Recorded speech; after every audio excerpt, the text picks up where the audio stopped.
आज हम एक्सरसाइज 3.2 को कंप्लीट समझने जा रहे हैं, लेकिन उसकी समझ के लिए आपको ये टॉपिक पता होना चाहिए, टाइप्स ऑफ मैट्रिसेस। ठीक है, तो मैट्रिसेस की कितनी टाइप्स होती हैं, आइए इसको देखते हैं। पहला है रो मैट्रिक्स। रो मैट्रिक्स ऐसा मैट्रिक्स होता है जिसमें सिर्फ वन रो हो। जैसा कि ये मैंने मिसाल दी है, ये देखिए मैंने कल बताया कि जो ओरिजोनटल लाइन होती है ना, इस तरह से ये रो होती है। तो आप देखिए सिर्फ एक ही रो है जिसमें 0, 1 और 4 आ रहे हैं। तो अगर वन रो हुई तो ऐसा मैट्रिक्स कहलाता है रो मैट्रिक्स। नेक्स्ट है जी कॉलम मैट्रिक्स। अगर एक मैट्रिक्स में सिर्फ वन कॉलम हुआ, हम उसका नाम रखते हैं कॉलम मैट्रिक्स। जैसा कि इस एग्जांपल में सिर्फ एक ही कॉलम है। कॉलम आपको पता है ना, वर्टिकल लाइन को बोलते हैं। तो अगर एक ही कॉलम हुआ, that matrix is called column matrix. जी नेक्स्ट देखें, ज़ीरो मैट्रिक्स और नल मैट्रिक्स, दोनों नाम है एक ही चीज़ के। अगर एक मैट्रिक्स में मौजूद सारे एलिमेंट ज़ीरो हों, कोई एक भी ज़ीरो के अलावा नहीं होना चाहिए, सारे ज़ीरो हों, that is called zero matrix, या इसको नल मैट्रिक्स बोलते हैं। ठीक है, सो क्या कहता है कि if all the entries in a matrix are zero. ठीक है, एंट्रीज आपको पता है ना, मैट्रिक में आने वाले ये जो एलिमेंट्स होते हैं उनको ही हम एंट्रीज बोलते हैं। तो अगर सारी एंट्री ज़ीरो हों तो ज़ीरो या नल मैट्रिक्स। जी तो कहता है स्क्वायर मैट्रिक्स। स्क्वायर जी बच्चे, तो अब वो कहता है स्क्वायर मैट्रिक्स। स्क्वायर मैट्रिक्स क्या होता है बच्चे? ऐसा मैट्रिक्स जिसमें जितनी रोज़ हों उतने ही कॉलम हों। जैसा कि इस एग्जांपल में इस मैट्रिक्स में एक रो, दूसरी रो, तीसरी रो, 3 रोज़ हैं। कॉलम देखें तो एक कॉलम, दूसरा कॉलम, तीसरा कॉलम, तो 3 रोज़ और 3 ही कॉलम है। This is called square matrix. ठीक हो गया, तो जिसमें जितनी रो उतने ही कॉलम, उसको स्क्वायर बोलना है। तो कहता है कि ऐसा मैट्रिक्स जिसमें नंबर ऑफ रोज इक्वल या बराबर हो जाएं नंबर ऑफ कॉलम के साथ, that is called square matrix. अब बच्चे, इस स्क्वायर मैट्रिक्स में ये जो लाइन है ना एग्जैक्टली, जिसमें ये 3 एलिमेंट आ रहे हैं, A11 आ रहा है, A22 आ रहा है, A33 आ रहा है। बच्चे इस तिरछी लाइन को बोलते हैं डायगोनल। कौन सा? प्रिंसिपल डायगोनल कहते हैं इसको। ठीक है, या इसी का दूसरा नाम है मेन डायगोनल, या इसी का तीसरा नाम है लीडिंग डायगोनल। तो देखें, हर स्क्वायर मैट्रिक्स के अंदर आपको बेटा एक डायगोनल मिलेगा जिसका नाम है 3, प्रिंसिपल डायगोनल, मेन डायगोनल या लीडिंग डायगोनल। वो इस तरह का जो तिरछी लाइन है ना, ये होगी। कोई बच्चा पूछे कि सर ये भी डायगोनल है? नो, हमेशा ये वाला जो लाइन है दैट इज़ डायगोनल। समझ आ गई? तो ये डायगोनल होता है। और बच्चे, जो बाकी ये डायगोनल हो गया, और जो डायगोनल के अलावा जैसा कि ये 3 हो गए या ये 3 हो गए, they are called non diagonal elements. ठीक है, तो हम इनको क्या बोलेंगे? नॉन डायगोनल एंट्रीज कह लो या एलिमेंट्स कह लो। अब बच्चे देखें, इसी बेस पे हमारा एक नया मैट्रिक्स है डायगोनल मैट्रिक्स। गौर से सुनिएगा, इस मैट्रिक्स के अंदर आपको मिलेगा कि ये जो प्रिंसिपल या मेन डायगोनल है ना, इसमें आने वाले एलिमेंट्स आपको मिलेंगे नॉन ज़ीरो। ठीक है, नॉन ज़ीरो मिलेंगे। बट जो नॉन डायगोनल है, जैसा कि ये वाले और ये वाले, ये आपको मिलेंगे ज़ीरो। ऐसा मैट्रिक्स कहलाता है डायगोनल मैट्रिक्स। तो मैं दोबारा बता रहा हूँ, अगर एक स्क्वायर क्योंकि स्क्वायर मैट्रिक्स में ही तो डायगोनल एग्जिस्ट करता है, तो अगर एक स्क्वायर मैट्रिक्स के जो प्रिंसिपल डायगोनल है या मेन डायगोनल है, उसमें मौजूद एलिमेंट्स हों नॉन ज़ीरो, ठीक है, और जो नॉन डायगोनल एलिमेंट हैं वो हों ज़ीरो, तो this is called diagonal matrix. अब एक और बात गौर से सुननी है, सवाल या ज़हन में कन्फ्यूजन होती है, क्या ये डायगोनल के आने वाले तीनों जो हैं वो तीनों के तीनों नॉन ज़ीरो होने चाहिए? Answer is no. At least one जो है वो नॉन ज़ीरो होना चाहिए। मिसाल के तौर पे मैं यहाँ पे लिखता हूँ इसी मैट्रिक्स को A इक्वल, ये मैंने मैट्रिक्स बनाया। ठीक है, अब बच्चे यहाँ पे 2 3 4 है ना, मैं यहाँ पे 2 0 0 लिख देता हूँ, यानी मैंने 3 को भी रिप्लेस कर दिया ज़ीरो के साथ, 4 को भी ज़ीरो रख दिया। बाकी तो वैसे ही ज़ीरो है ना, यहाँ पे ज़ीरो, यहाँ पे ज़ीरो, फिर यहाँ भी ज़ीरो, फिर यहाँ भी और यहाँ भी। तो क्या अभी भी ये डायगोनल है? बिल्कुल है, क्योंकि डायगोनल जो प्रिंसिपल डायगोनल है ना, उसमें आने वाले एलिमेंट में कम से कम एक नॉन ज़ीरो होना चाहिए। 2 नॉन ज़ीरो हो जाएं तो भी डायगोनल, तीनों नॉन ज़ीरो हो जाएं तो भी डायगोनल, लेकिन सारे ज़ीरो नहीं होने चाहिए, दिस इज़ नॉट डायगोनल। ठीक है, ये फिर कैसा होगा, ये ज़ीरो मैट्रिक्स हो जाएगा, क्योंकि अब सारे ही ज़ीरो हो गए ना, पूरा मैट्रिक्स ही क्या हो गया, ज़ीरो। तो जो प्रिंसिपल डायगोनल है या मेन डायगोनल है उसमें कम से कम एक नॉन ज़ीरो होना चाहिए। हाँ, तीनों नॉन ज़ीरो हो जाएं तो कोई मसला नहीं है। ठीक हो गया जी। तो एक स्क्वायर मैट्रिक्स डायगोनल बनता है इफ़, अगर यहाँ पे बात है एट लीस्ट कम से कम one of the elements of the main diagonal is non zero, यानी जो मेन डायगोनल है ना उस स्क्वायर मैट्रिक्स का, उसमें आने वाले एलिमेंट्स में से कम एक, कम से कम की बात हो रही है, एक नॉन ज़ीरो हो, और बच्चे जो नॉन डायगोनल है, डायगोनल के जो अलावा हैं वो सारे क्या हों, ज़ीरो हों, that is called diagonal matrix. जी बच्चे, अगली टाइप है स्केलर मैट्रिक्स। तो आप देखें क्या ये डायगोनल मैट्रिक्स है, यस, क्योंकि इसमें जो मेन डायगोनल है ना, प्रिंसिपल डायगोनल, उसमें नॉन ज़ीरो हैं, और जो नॉन डायगोनल है बच्चे ये वाले और ये वाले ये ज़ीरो हैं, तो ये डायगोनल है। लेकिन इस डायगोनल मैट्रिक्स के अंदर एक ख़ास बात बोला क्या है कि इसके मेन डायगोनल के सारे एलिमेंट क्या हैं, सेम हैं, 2 2 2 या 3 3 3 हो सकता है, या 4 4 4 हो सकता है। तो ऐसे डायगोनल मैट्रिक्स का नाम हम स्केलर मैट्रिक्स रख देते हैं।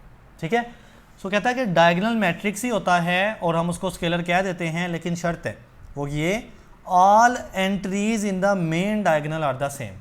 सारी जो एंट्रीज हैं वो क्या होनी चाहिए, सेम होनी चाहिए। अगर 2 है तो डायगोनल में तीनों ही 2 हों, ठीक है, और वो नॉन ज़ीरो होनी चाहिए। वही बात, अगर ये भी ज़ीरो हो गई तीनों, तो बच्चे ये तो ज़ीरो मैट्रिक्स बन गया या नल मैट्रिक्स बन गया ना, क्योंकि पूरे एलिमेंट ही ज़ीरो हो गए यहाँ पे। जी बच्चे, नेक्स्ट देखें, आइडेंटिटी मैट्रिक्स या यूनिट मैट्रिक्स, वेरी इंपॉर्टेंट। मुझे आपने बताना है क्या ये स्केलर मैट्रिक्स है, यस, क्योंकि इसके डायगोनल में आने वाले, मेन डायगोनल में आने वाले सारे एलिमेंट सेम हैं, और जो नॉन डायगोनल एलिमेंट है वो भी ज़ीरो हैं। तो बच्चे ये स्केलर मैट्रिक्स है, लेकिन ये स्केलर मैट्रिक्स कहलाता है आइडेंटिटी या यूनिट मैट्रिक्स जब इसके सारे एलिमेंट 1 हो जाए। 1, देखिए पिछले केस में सारे एलिमेंट थे 2, इधर भी 2, इधर भी 2, इधर भी 2, तो क्या स्केलर मैट्रिक्स। सारे एलिमेंट हो 3 3, तो तब भी क्या स्केलर मैट्रिक्स। लेकिन अगर सारे एलिमेंट 1 1 हो जाएं ऐसे, तो उसी स्केलर का हम नाम रख देते हैं यूनिट मैट्रिक्स या आइडेंटिटी मैट्रिक्स। तो कहता है आइडेंटिटी मैट्रिक्स या यूनिट मैट्रिक्स दरअसल एक स्केलर ही है। स्केलर मैट्रिक्स मतलब जिसके डायगोनल में आने वाले तमाम एलिमेंट क्या हों, सेम हों, और अगर वो सेम 1 हो जाए, यानी तीनों ही 1 हो जाए, तो उसी स्केलर का नाम हो गया आइडेंटिटी या यूनिट मैट्रिक्स। ठीक है, if all of its main diagonal entries, यानी मेन डायगोनल में आने वाली ऑल मतलब तमाम एंट्री जो हैं वो 1 हो जाए, तो बेटा ये यूनिट मैट्रिक्स है। जी बच्चे, तो अब है रेक्टेंगुलर मैट्रिक्स। हमने अभी स्क्वायर मैट्रिक्स पढ़ा ना। स्क्वायर मैट्रिक्स क्या होता है, जिसमें नंबर ऑफ रोज और नंबर ऑफ कॉलम्स आपस में बराबर हो जाए, जितनी रो उतने ही कॉलम हो, तो वो होता है स्क्वायर मैट्रिक्स। लेकिन अगर रोज और कॉलम आपस में डज नॉट इक्वल, आपस में बराबर ना हो, तो उसका नाम है रेक्टेंगुलर मैट्रिक्स। यानी अगर 2 रोज हैं तो कॉलम 2 नहीं होने चाहिए, 1 हो जाए, 3 हो जाए, यानी डिफरेंट होने चाहिए। तो अब आप इस एग्जाम्पल में देख सकते हैं कि एक रो ये है, दूसरी रो ये है, तो रोज़ बेटा हो गई 2, एक कॉलम, दूसरा कॉलम, तीसरा कॉलम, कॉलम हो गए 3, तो यहाँ पे डिफरेंस आ गया, बराबर नहीं हुए, तो this is called rectangular matrix. जी बच्चे, नेगेटिव ऑफ मैट्रिक्स, एक मैट्रिक्स का नेगेटिव से क्या मुराद है। मिसाल के तौर पे आपके पास एक मैट्रिक्स है ए, ठीक है, मैं कोई भी मिसाल सपोज कर लेता हूँ ना, ए की वैल्यू है 2 3 1 0, ये ए मैट्रिक्स है। अगर बच्चे आप इस ए मैट्रिक्स को मल्टीप्लाई कर दें -1 नंबर के साथ, तो this is called negative of matrix. अब देखें, जब -1 ए से मल्टीप्लाई होगा तो वो नेगेटिव ए आएगा। तो देखें, आप ए को नेगेटिव से मल्टीप्लाई कर रहे हैं ना, तो फिर आप ए के मैट्रिक्स है उसको भी -1 से मल्टीप्लाई करेंगे, यानी दोनों साइड पे सेम काम करेंगे। तो -1 अंदर मल्टीप्लाई होगा सबके साथ, पहले 2 के साथ हुआ तो -2 आएगा, फिर यही -1 -3 से होगा तो प्लस का 3 आ जाएगा, -1 1 से हुआ तो -1 आ जाएगा, -1 फिर 0 से हुआ तो 0 आ जाएगा। So this is called negative of a matrix. जी बच्चे नेक्स्ट देखें, transpose of a matrix, very important. ये अक्सर सवाल आता होता है कि एक मैट्रिक्स आपको दिया जाएगा, उसका ट्रांसपोज निकालें। बच्चे मैं करके दिखाता हूँ, फिर देखना कितनी अच्छी समझ आती है। ये आपके पास एक मैट्रिक्स है, हम जब इसका ट्रांसपोज निकालेंगे ना तो मैट्रिक्स ए बन जाएगा, ए का टी ऊपर लिखेंगे ट्रांसपोज। कैसे करना है, मैट्रिक्स जो ए है ना उसकी एक रो है और दूसरी रो है, तो बच्चे आप सिंपली इन दोनों रोज़ को बना दें कॉलम। मैं दोबारा बता रहा हूँ, मैट्रिक्स ए की जो दो रोज़ हैं जो इस तरह से हॉरिजॉन्टल लिखी गई हैं, आप उनको ऐसे वर्टिकल लिख दें, कॉलम बना दें। तो पहली रो है 1 2 4 के साथ, तो मैं इसको कॉलम बनाता हूँ 1 2 4 के साथ। दूसरी ये वाली रो है 8 0 5 के साथ, मैं इसको वर्टिकली लिखता हूँ कॉलम बना के, तो 8 0 और 5 के साथ ये रो है। This is called transpose. यानी जब आप इंटरचेंज कर दें, आप तब्दील कर दें किस चीज़ को, बेटा आप रोज़ को उठाएं और उनको कॉलम की शक्ल में ले आएँ, दिस इज़ कॉल्ड ट्रांसपोज। तो देखें, अब matrix obtained from a given matrix, यानी एक गिवन मैट्रिक्स से मुराद है पहले से मैट्रिक्स दिया जाएगा, आप उससे नया मैट्रिक्स ऑब्टेन करेंगे, निकालेंगे। कैसे?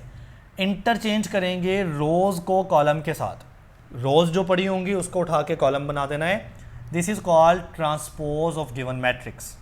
जी बच्चे आगे देखें, सिमेट्रिक मैट्रिक्स क्या होता है। अगेन वही बात, पहले करके देखते हैं फिर इंशाल्लाह डेफिनेशन समझ आएगी। देखें ये आपके पास एक ए मैट्रिक्स है ना, मैं आपको कहता हूँ बेटा इसका ट्रांसपोज ले लो, तो ए टी आएगा ना। अब ट्रांसपोज कैसे लेते हैं, पहले इस रो को उठाना है और कॉलम बना देना है, तो 2 3 है, 2 ऊपर 3 नीचे, ये बन गया कॉलम। अब अगला देखें, 3 4 को जो दूसरी रो है इसको मैंने उठाया और कॉलम की शक्ल में लिखा, तो 3 4 ऐसे लिख दिए। अब आपने देखना है, ये आ गया, ये था ए मैट्रिक्स और ये है ए का ट्रांसपोज, लेकिन दोनों में फ़र्क कोई नहीं। ये है 2 3 ऊपर लिखा, इधर भी 2 3 है, इधर 3 4 लिखा है और 3 4 ही लिखा है। तो अगर ए कोई मैट्रिक्स है वो बराबर ही रहे किसके, ए के ट्रांसपोज के, तो हम ऐसे मैट्रिक्स को बोलते हैं सिमेट्रिक मैट्रिक्स। तो सिमेट्रिक मैट्रिक्स क्या होता है, जब आप कोई मैट्रिक्स लेते हो ए, उसको सिमेट्रिक कहना है तब जब वो इक्वल हो अपने ही ट्रांसपोज के भी, यानी कोई एक मैट्रिक्स है उसका ट्रांसपोज है, दोनों आपस में इक्वल हैं, तो this is called symmetric matrix. जी बेटा, तो अब हमारे पास है स्क्यू सिमेट्रिक मैट्रिक्स। अब ये स्क्यू सिमेट्रिक मैट्रिक्स क्या होता है देखिएगा, मिसाल के तौर पे एक मैट्रिक्स है जिसको मैं ए कह देता हूँ, ठीक हो गया। अब आप इसका बेटा ट्रांसपोज करो, तो ए टी क्या बनेगा देखते हैं इसको, ये यहाँ पे मैं ट्रांसपोज लिखूँगा। देखें जी, आप पहली रो को उठाएंगे, कॉलम बना देंगे। पहली रो में है 0 -5, तो 0 -5 को मैंने कॉलम की शक्ल में लिखा। दूसरी रो को उठाएं जो कि 5 0 है और कॉलम बना दें, तो ये हो गया 5 और 0 कॉलम की शक्ल में। तो देखें क्या ए और ए टी आपस में इक्वल हैं, नहीं, ये 0 और -5 है, जबकि इधर 0 और +5 है। तो अगर ये इक्वल होते तो वो सिमेट्रिक होता है ना। अब स्क्यू सिमेट्रिक है, तो सुनिएगा ज़रा। अब आपने क्या करना है, ये ए जो है इसका नेगेटिव ले लेना है। नेगेटिव ऑफ अ मैट्रिक्स हमने निकाला ना, तो कैसे लेते हैं, आप इसको -1 से मल्टीप्लाई करेंगे, तो फिर इस मैट्रिक्स को भी -1 से मल्टीप्लाई करना पड़ेगा। सो -1 अंदर सबके साथ मल्टीप्लाई होगा, तो बेटा -1 पहले 0 से मल्टीप्लाई होगा, तो आपको पता है 0 ही रहेगा, ठीक। फिर ये -1 5 से मल्टीप्लाई होगा तो माइनस का 5 आएगा, फिर -1 -5 से मल्टीप्लाई होगा तो प्लस का 5 आएगा, फिर -1 बेटा 0 से मल्टीप्लाई होगा तो 0 आएगा। अब ये मैट्रिक्स कौन सा है, ए नेगेटिव, ठीक हो गया, यानी नेगेटिव ऑफ ए मैट्रिक्स। लेकिन अब आप दोनों को कंपेयर करें, ए ट्रांसपोज को और ए नेगेटिव को। ए ट्रांसपोज में ऊपर है 0 +5, इधर भी 0 और +5, नीचे है -5 0 -5 0। तो अगर ए ट्रांसपोज कोई मैट्रिक्स है ना ए, आप उसका ट्रांसपोज लें और आप उसी मैट्रिक्स का नेगेटिव लें, नेगेटिव ऑफ ए मैट्रिक्स, और वो आपस में बचे इक्वल भी आए, this is called skew symmetric matrix. ठीक है, और दोबारा बताता चलूँ, सिमेट्रिक मैट्रिक्स क्या था कि अगर ए का ट्रांसपोज लें और वो ए के इक्वल आए। स्क्यू सिमेट्रिक क्या है, अगर ए का ट्रांसपोज लें और वो नेगेटिव ऑफ ए के इक्वल आए। ये समझ आ गई होगी आपको जी बच्चे। तो अब हम प्रॉपरली 3.2 को समझते हैं सारी टाइप्स समझने के बाद। सवाल नंबर 1 कहता है from the following matrices identify करें यूनिट मैट्रिक्स कौन सा है, रो मैट्रिक्स कौन सा है, कॉलम कौन सा है और नल मैट्रिक्स कौन सा है। जी बच्चे, तो पहला ए सवाल देखें, आपको इस पहले सवाल में सिर्फ एक रो नज़र आ रही है, तो ऐसा मैट्रिक्स होता है रो मैट्रिक्स। तो पहले का आंसर है रो मैट्रिक्स। दूसरा बी जो सवाल है, इसमें बच्चे आपको सिर्फ ज़ीरो नज़र आ रहे हैं, मतलब टोटल जितने भी है ना एलिमेंट वो एक ही है और वो ज़ीरो है। जब सारे एलिमेंट ही ज़ीरो हो जाएं, this is called null matrix. तो ये दूसरा नल है। सी देखें, तो आपको ये जो डायगनल नज़र आ रहा है, मेन डायगनल, इसमें दोनों 1 नज़र आ रहे हैं और जो नॉन डायगनल है वो 0 नज़र आ रहा है। हम अभी पढ़ के आए हैं कि इसको बोलते हैं यूनिट मैट्रिक्स, या इसी का नाम होता है आइडेंटिटी मैट्रिक्स। ठीक हो गया। अब डी वाला देखें सवाल, तो इसमें बच्चे आपको जितने भी एलिमेंट्स मौजूद हैं सारे ही 0 नज़र आ रहे हैं, that is again called as null matrix. E वाले सवाल में आपको कॉलम नज़र आ रहा है, वो भी एक, तो जब एक ही कॉलम हो this is called column matrix. आखिर वाला भी सेम है, आपको बेटा एक ही कॉलम नज़र आ रहा है, तो this is called column matrix. Okay हो गया जी बेटा। तो सवाल नंबर 2 पे जाते हैं। आइडेंटिफाई करना है type of the given matrix, के नीचे जो दिए गए मैट्रिक्स हैं वो किस टाइप के हैं। क्या वो रो हैं, क्या वो कॉलम हैं, क्या वो स्क्वायर हैं, या वो रेक्टेंगुलर हैं। इन चारों में से बताना है। तो पहला जो ए देखें, तो सिर्फ एक कॉलम नज़र आ रहा है, तो मैं लिख देता हूँ कि पहला जो है बच्चे वो कॉलम मैट्रिक्स है। ठीक हो गया। अगर हम दूसरे की बात करें, तो दूसरे में आपको 2 रोज़ नज़र आ रही हैं और 2 ही कॉलम्स नज़र आ रहे हैं। तो जब 2 रो और 2 ही कॉलम है ना, तो this is called square matrix. जितने रोज़ उतनी कॉलम। सही। नेक्स्ट देखें, तो आपको इसमें 3 रोज़ नज़र आ रही हैं, सॉरी 2 रोज़ हैं लेकिन 3 कॉलम हैं, 1 2 और 3 कॉलम हैं। तो जब 2 रो 3 कॉलम आपस में बराबर नहीं हुए, this is called rectangular matrix. सही हो गया। अब नेक्स्ट देखें, डी में 2 रोज़ नज़र आ रही हैं, 2 कॉलम नज़र आ रहे हैं, आपस में बराबर हुए 2 2, तो स्क्वायर है अगेन। नेक्स्ट चलते हैं ई वाले सवाल के ऊपर। रोज़ कितनी हैं, 1 2 3, कॉलम गिने 1 2, तो बराबर नहीं हुए। 3 रोज़ हुए, 2 कॉलम्स हुए, नहीं बराबर, रेक्टेंगल। ठीक, रेक्टेंगुलर मैट्रिक्स। आगे चलते हैं बेटा।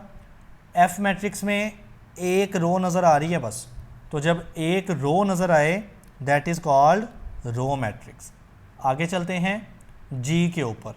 जी मैट्रिक्स में एक रो, दूसरी रो, तीसरी रो, 3 रो हो गई, एक कॉलम, दूसरा कॉलम, तीसरा कॉलम, 3 ही कॉलम हो गए। तो रोज़ और कॉलम बराबर हुए, तो कैसा हुआ, स्क्वायर मैट्रिक्स हुआ। ठीक। लास्ट पे चलते हैं।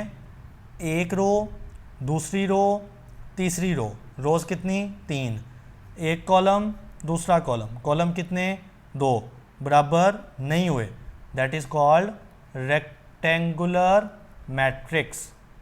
जी बेटा, तो अब हम देखते हैं क्वेश्चन नंबर 3 को, और ये थोड़ा ज़्यादा इंपॉर्टेंट है, इसमें सवाल थोड़ा ज़्यादा बनने के चांस होते हैं। आपने बेटा आइडेंटिफाई करना है डायगोनल कौन सा है, स्केलर कौन सा है, यूनिट कौन सा है। तो बेसिकली यूनिट और स्केलर जो है ना, ये तीनों डायगोनल की ही टाइप्स हैं जो हमने अभी सीखी हैं। तो सबसे पहले ए मैट्रिक्स की बात करते हैं। आपने इन तीनों को आइडेंटिफाई करते हुए मेन डायगोनल का ख्याल रखना है। अगर तो मेन डायगोनल में 1 1 यानी दोनों ही 1 है, या दो है ना सारे मैट्रिक्स में, दोनों ही 1 हैं, तो this is called unit matrix. ठीक है। सो जो ए है ना वो यूनिट मैट्रिक्स है।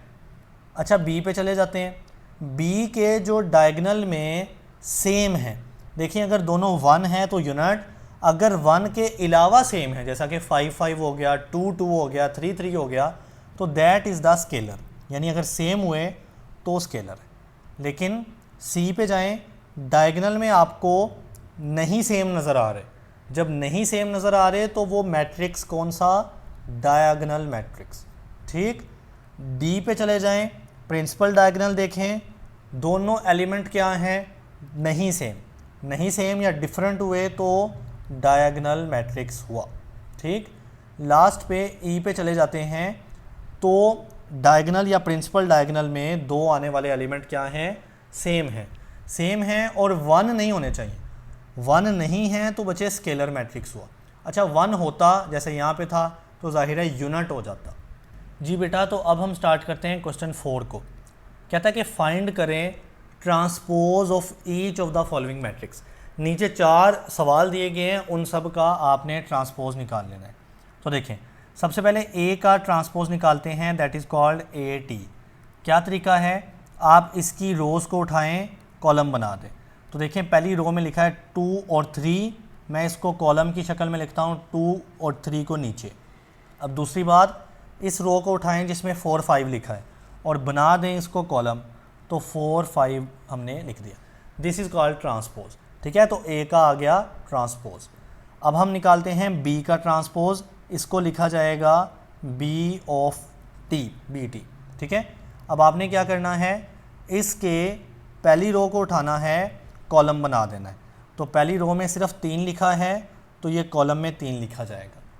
फिर दूसरी रो को उठाया, उसमें 7 लिखा है, कॉलम बना दिया, तो कॉलम में इस तरह से लिखा जाएगा, उसी कॉलम में नहीं। देखिए नई रो है ना, 3 एक रो है और 7 अगली रो में आ रहा है, तो कॉलम भी अगला ही बनेगा, उसी कॉलम में नहीं रख देना, ये गलती करते हैं। फिर तीसरी रो में 6 है। अब देखिए ना, रो वाइज भी तो ये तीसरी अलग रो है ना, तो फिर 6 जो है वो डिफरेंट कॉलम में आएगा, इन दोनों के नीचे आपने प्लेस नहीं करना। तो ये आपके पास आ गया बी का ट्रांसपोज। जी बेटा, तो अब सी का ट्रांसपोज निकालते हैं, सी टी लिखा जाएगा। इसको कैसे निकलेगा, पहली रो देखें, पहली रो ये सारी है, इसको उठा के क्या बना दें, कॉलम बना दें। तो ये है 5, फिर -2 कॉलम की शक्ल में लिखा जाएगा, फिर 4 उसके नीचे लिखा जाएगा, तो ये ऐसे आ जाएगा। ठीक हो गया जी बच्चे। आखिरी हमारे पास है डी मैट्रिक्स, तो डी का ट्रांसपोज निकालते हैं।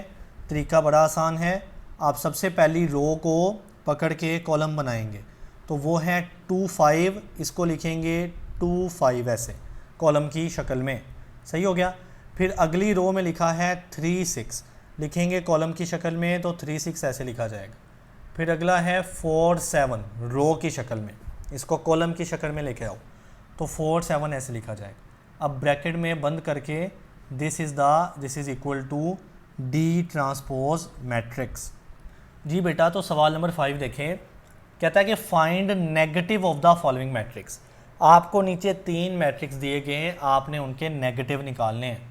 तो तरीका क्या है, आप सबसे पहले ए मैट्रिक्स को पकड़ेंगे, नेगेटिव ए लिख देंगे, और आपने ये जो मैट्रिक्स है जिसकी वैल्यू -3 5 है एंड 0 6 है, आपने सिंपली इसको -1 से मल्टीप्लाई करवा देना है, तो आपके पास आएगा नेगेटिव ऑफ ए मैट्रिक्स। तो -1 पहले -3 से मल्टीप्लाई होगा तो जाहिर है +3 होगा, -1 5 से मल्टीप्लाई करवाओ तो -5 आ जाएगा, -1 को 0 से करवाओ तो जाहिर है 0 हो जाएगा, -1 को 6 से मल्टीप्लाई करवाओ तो -6 आ जाएगा। तो ये आ गया नेगेटिव ऑफ ए। अब इसी तरह से बी मैट्रिक्स का भी नेगेटिव निकालते हैं, तो देखें ये लिखा जाएगा नेगेटिव ऑफ बी, और ये जो मैट्रिक्स है -3 -2 3 एंड 2, आप इसको जाहिर है मल्टीप्लाई करवाएंगे -1 के साथ। तो अब देखें -1 अंदर मल्टीप्लाई होगा -3 से, तो +3 हो जाएगा, -1 फिर इस -2 से मल्टीप्लाई होगा, +2 आएगा, -1 को 3 से मल्टीप्लाई करवाओ -3, -1 को 2 से मल्टीप्लाई करवाओ -2। ठीक, तो this is the negative of B matrix. अब सी है तो नेगेटिव सी निकालना है, कैसे निकलेगा, तरीका बड़ा आसान, मैट्रिक्स लिया -1, -9, 1, 1 एंड -7। इस मैट्रिक्स को मल्टीप्लाई करवाएंगे -1 के साथ इस मैट्रिक्स को, ठीक है। सो -1 को -9 से मल्टीप्लाई किया, +9 आया। -1 को 1 से -1 आ गया। उसके बाद -1 को 1 से मल्टीप्लाई किया, -1, -1 को -7 से मल्टीप्लाई किया, प्लस का 7 आ गया और बचे ये आ गया negative of c matrix. Okay जी, अब हम स्टार्ट करते हैं क्वेश्चन 6। कहता है कि अगर ए मैट्रिक्स की वैल्यू ये है और बी की ये है, तो आपने नीचे दिए गए जो चीज़ें हैं ना उनको वेरीफाई करना है। पहली चीज़ है कि आप बच्चे ए के ट्रांसपोज का भी ट्रांसपोज लें और वो ए ही आएगा। सो वेरी इजी, आप पहले ए के ट्रांसपोज को लें, ए मैट्रिक्स का ट्रांसपोज लेते हैं। तो देखें आप ट्रांसपोज कैसे लेते हैं, आप रोज़ को कॉलम बनाते हैं। तो पहली रो है ए मैट्रिक्स में हम बात कर रहे हैं ना, सो पहली रो है 2, 3, इसको बना दिया 2, 3 कॉलम। फिर अगली रो है 4, 5, इसको बना दिया अगला कॉलम 4, 5। सही, सो ये हो गया ए ट्रांसपोज मैट्रिक्स आ गया। अब आपने ए ट्रांसपोज का भी ट्रांसपोज लेना है, तो ए ट्रांसपोज ये वाला मैट्रिक्स आ गया, तो ए ट्रांसपोज का भी अब हम ट्रांसपोज लेते हैं। तरीका क्या है, आप ए ट्रांसपोज मैट्रिक्स का ट्रांसपोज ले रहे हैं ना, तो इसके रोज़ को कॉलम बनाएंगे। तो पहली रो जो है इसको बनाए कॉलम, 2, 4 है, कॉलम बन गया 2, 4 की शक्ल में। अगली कौन सी रो है 3, 5, कॉलम बनेगा 3 एंड 5 की शक्ल में। अब ये निकला है ए ट्रांसपोज का भी ट्रांसपोज, और ये शुरू वाले ए के इक्वल है। कैसे, ऊपर 2, 3 है, इधर भी तो ऊपर 2, 3 है, और नीचे 4, 5 है एंड सेम टू सेम। यानी साबित हो गया कि ए ट्रांसपोज का ट्रांसपोज एक्चुअली में ए के इक्वल है, जैसा कि हमें यहाँ पे बताया गया था। इस तरह से बी को भी करते हैं, बी ट्रांसपोज का भी ट्रांसपोज एक्चुअली में बी के इक्वल होगा। सो सबसे पहले बी मैट्रिक्स को देखना है जो ऊपर लिखा हुआ है, दिस वन, इसका ट्रांसपोज लेते हैं ना। तो बी ट्रांसपोज कैसे आएगा, पहली इसकी जो रो है उठाएं, कॉलम बना दें। रो में लिखा है 7, 6, कॉलम में लिखा जाएगा 7, 6, ठीक हो गया। अगली जो रो है वो 5, 8 है, इसको कॉलम बना दें, तो 5, 8 को बना दिया column. This is B transpose. लेकिन बेटा हमें बी ट्रांसपोज का भी ट्रांसपोज लेना है। सो क्या तरीके हैं, ये बी ट्रांसपोज है, इसका एक और ट्रांसपोज लेंगे। सो अब की बार हम इसकी जो रोज़ हैं उसको कॉलम बनाएंगे। तो पहली रो में लिखा है 7, 5, कॉलम बन गया 7, 5 की शक्ल में। अगली जो रो है वो 6, 8 है, कॉलम बनेगा 6, 8 की शक्ल में। तो ये आ गया बी ट्रांसपोज का भी ट्रांसपोज, और ये शुरू वाले बी के इक्वल है। आप कंपेयर कर लें, ऊपर 7, 6 है, यहाँ भी ऊपर 7, 6 है, नीचे 5, 8 है, और यहाँ भी नीचे 5, 8 है। सही है, तो ये वेरीफाई हो गया जी बच्चे। तो अब हम लास्ट सवाल 7 की तरफ मूव करते हैं। कहता है शो करें कि ये जो एल मैट्रिक्स है ना, this is a symmetric matrix. तो सबसे पहले हम क्या करेंगे, सिमेट्रिक साबित करने के लिए एल का बेटा ट्रांसपोज लेंगे। सो ये आ जाएगा एल टी। ओके, तो क्या तरीका है, आप पहली रो को उठाया, कॉलम बना दिया। पहली रो में है 2, 3, 4, ये बन गया कॉलम।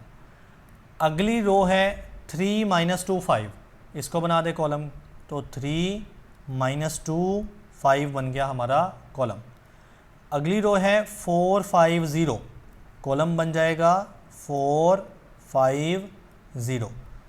अब अगर ये जो एल मैट्रिक्स का ट्रांसपोज है, आप देखें तो ये एल के ही इक्वल है। किस तरह से, ऊपर लिखा है 2, 3, 4, इधर भी लिखा है 2, 3, 4, फिर लिखा है 3, -2, 5, 3, -2, 5, और फिर लिखा है 4, 5, 0, इधर भी क्या लिखा है 4, 5, 0। ऐसा मैट्रिक्स होता है सिमेट्रिक। यानी अगर कोई मैट्रिक्स है, फॉर एग्जांपल एल, हमने उसका लिया ट्रांसपोज कॉल्ड एल टी, और वो आपस में इक्वल है, यानी एल टी इक्वल है एल मैट्रिक्स के, this is called symmetric matrix.